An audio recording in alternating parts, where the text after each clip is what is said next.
এবার নিজে করি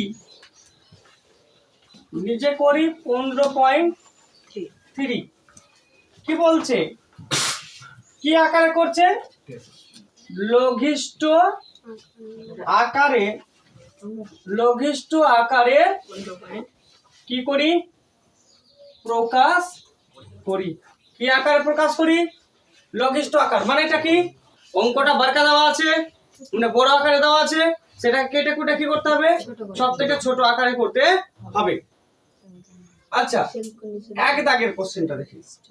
a স্কয়ার গুণিত c square by c square গুণিত d স্কয়ার ভাগিত bc বাই ad, তাই তো? একটা থিওরি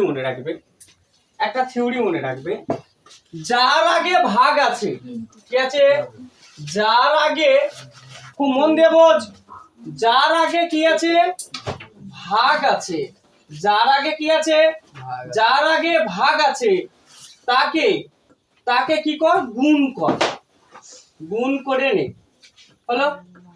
এবং সংখ্যাকে কি করে দে, নিচেরটাকে কি করে দে, উপরে করে দে এবং উপরেরটাকে কি করে দে, নিচে করে দে। ব্যাস, এটুকু কথা মনে থাকবে।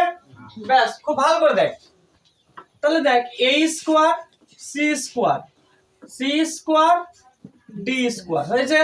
এটা ভাগ আছে না, ভাগটাকে কি করব, গুণ। ভাগটাকে কি করব, গুণ। ওটাই করছি না, যার আগে ভাগ আছে তাকে গুণ করব। কার আগে ভাগ আছে, এর আগে ভাগ আছে, কিনা, তাহলে এটাকে উল্টে দিব, এ চলে যাবে উপরে আর এ চলে আসবে নিচে। তাহলে AD হয়ে গেল উপরে আর BC হয়ে গেল নিচে। মাথাতে উঠেছে এবার?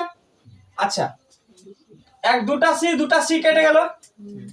আচ্ছা, এখানে একটা জিনিস খুব ভালো করে দেখ, এখানে দুটা এ আছে, এখানে কটা এ আছে, এখানে কটা ডি আছে, এখানে কি আছে, এ। আচ্ছা দেখ, এখানে একটা ডি, এখানে একটা ডি কেটে গেল। আর কিছু কাটছে দেখ তো, আর কিছু কাটছে না। এখানে কটা এ আছে, কটা এ হলো, তিনটা এ, তাহলে A3। এখানে কটা ডি আছে, ডি নেই, BCD। এটাই হলো উত্তর। মাথাটা বোঝা গেছে? এটা বোঝা গেছে কি?